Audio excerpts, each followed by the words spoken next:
一打開，我心知不妙啦，有成10個 WhatsApp，佢撞嗰架車啦，係咪叫撞咧？都叫撞啦。bodywork 嗰個師傅咧，嚇咪話：哇，你好好彩啊！你爭啲碰到嗰個 airbag 嘅 sensor 啊！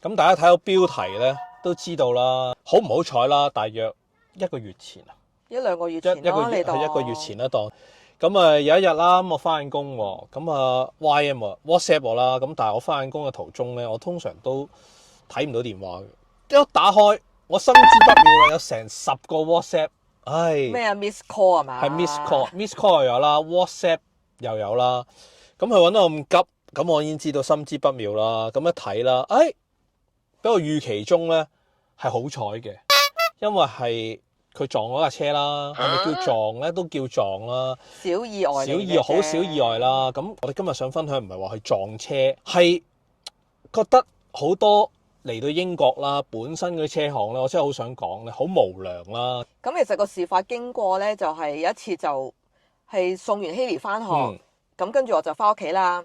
咁因為呢個時候我可以有2條路翻屋企嘅，係啦。咁咧其實我本身咧係通常係行另一條路嘅，但因為我試過行過1-2次之後咧，我發覺嗰條路咧我唔中意行嘅原因就係佢小學嘅後邊啊，嗰條路啊，永遠都泊晒好多家長車喺度啦。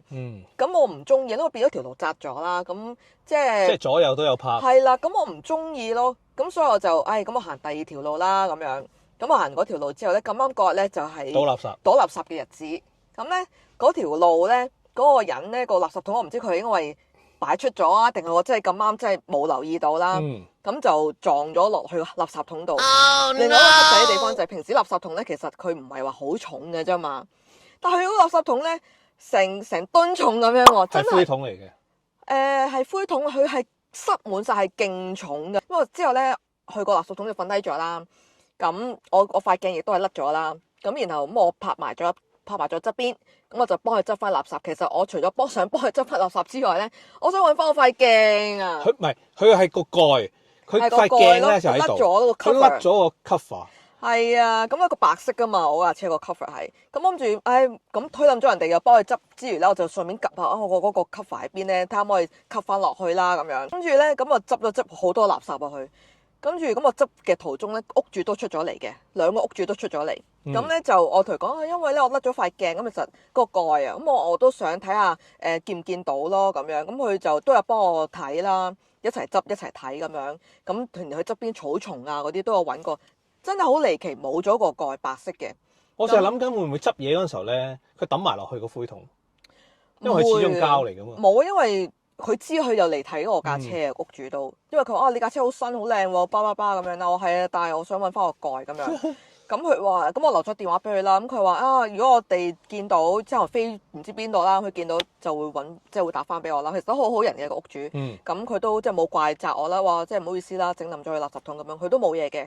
咁除咗呢樣之外咧，唔係淨係塊鏡喎。後尾我發現，因為咧其實佢垃圾桶側邊咧，即係英國好多人咧冇中意將個大石擺喺路邊嘅，佢唔想係泊車或者即係想阻你咁樣啦。咁咧我碰咗佢個垃圾桶之後咧，咁你架車自然會繼續向前少少噶嘛，咁就壓落咗嗰個大石嗰度咯。咁變咗個側邊嗰個 trim 咧都係凹咗少少嘅。最初咧就係穿咗個窿，嗰個窿咧係一支原子筆都塞唔入嘅。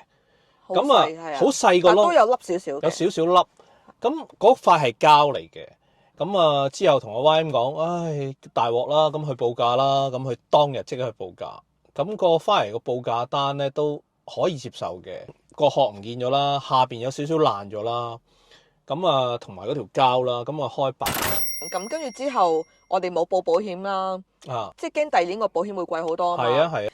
咁跟住之後，因為我時即刻已經係聯絡咗 Mini 啊嘛，咁佢就我揸架車俾佢即場報，即係唔係即場報價啦，去即場睇，係啦，去 check 下究竟你咩事，佢要整啲乜嘢，replace 啲乜嘢。咁然後翻到屋企，我先收到 email 去嗰個 quotation 嘅，咁我就約咗日子去整啦咁樣。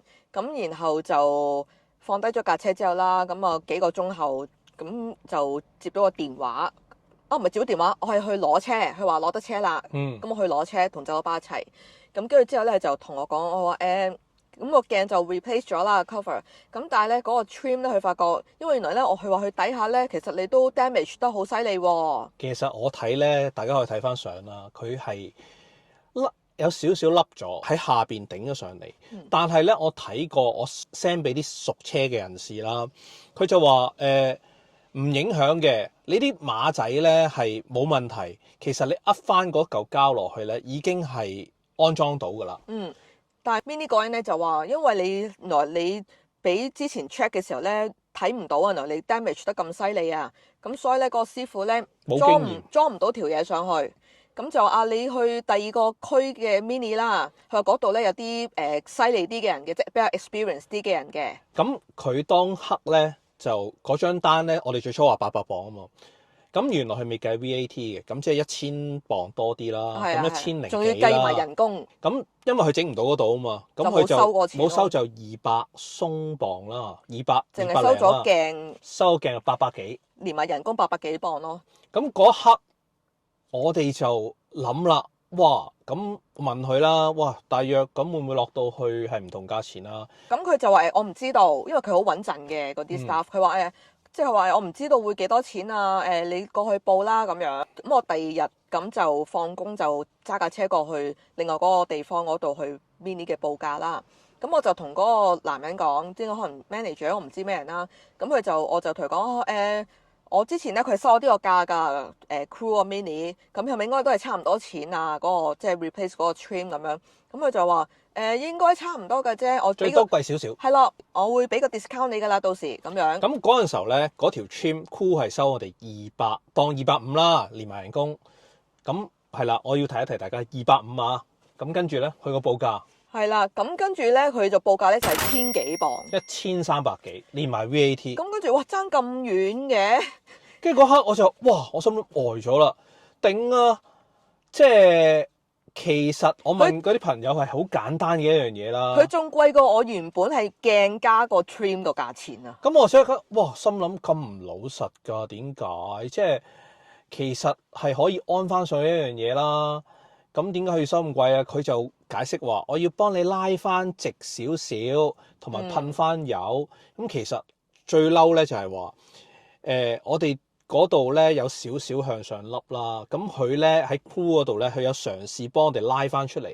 其實整花嗰條嘢嗰個位咧係箍嗰條油。我心諗我哋本身都冇甩漆嘅，頂咁而家又要話要保有100幾磅，拉翻出嚟又唔知。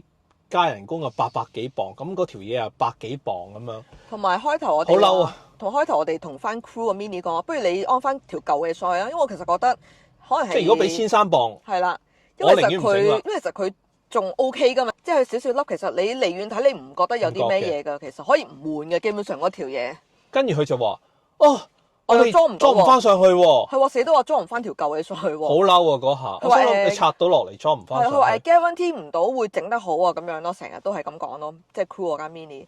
咁跟住之後，即係有啲個條氣有啲唔順啦，因為由開頭嘅幾百磅變千幾磅喎，大佬。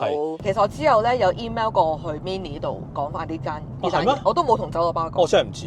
係啊，咁即係 complain 咯。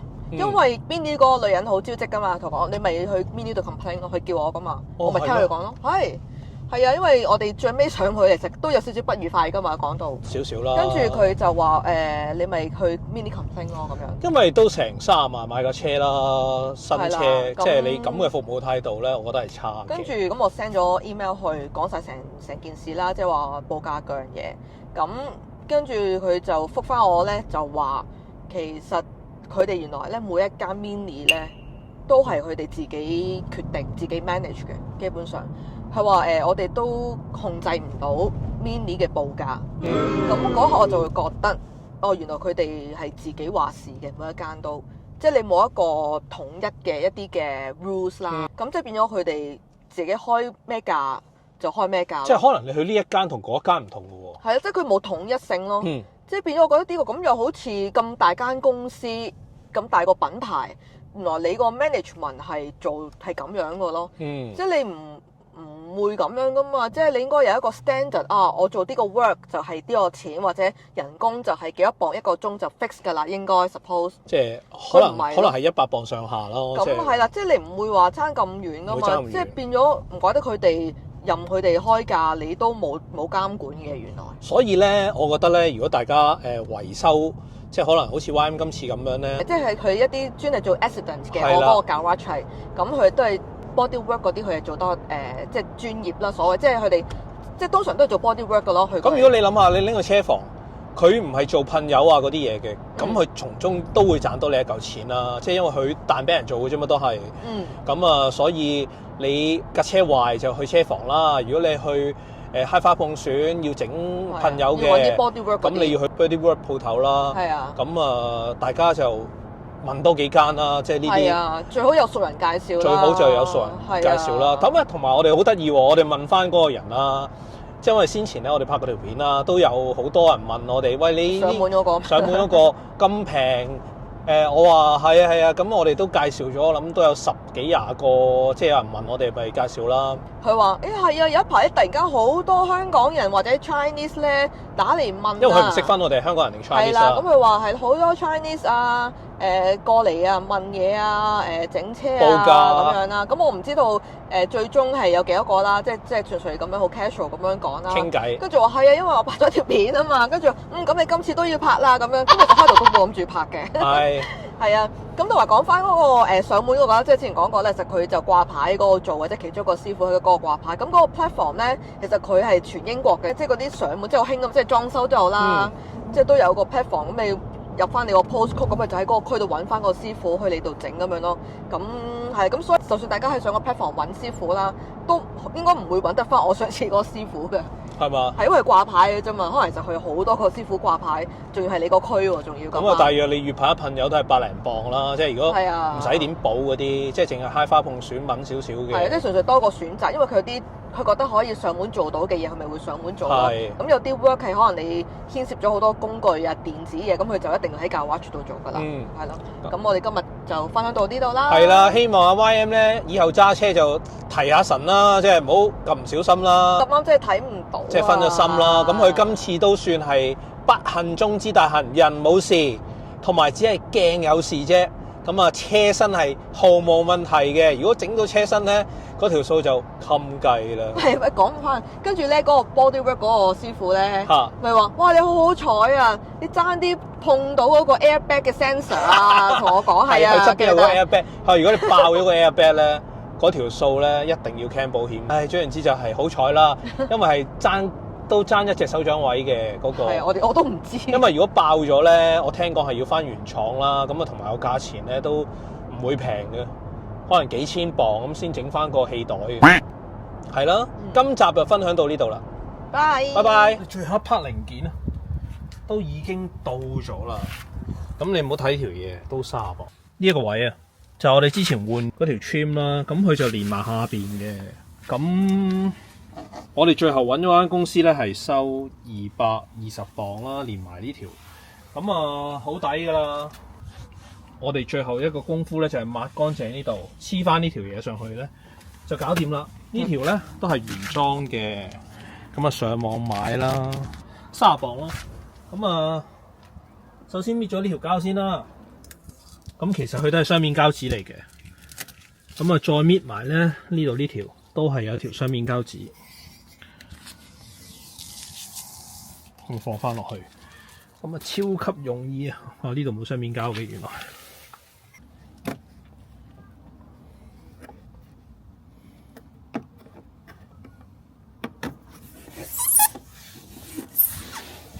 啱啱好有個握位，咁啊搣翻 easy， 靚仔晒啊！搞掂。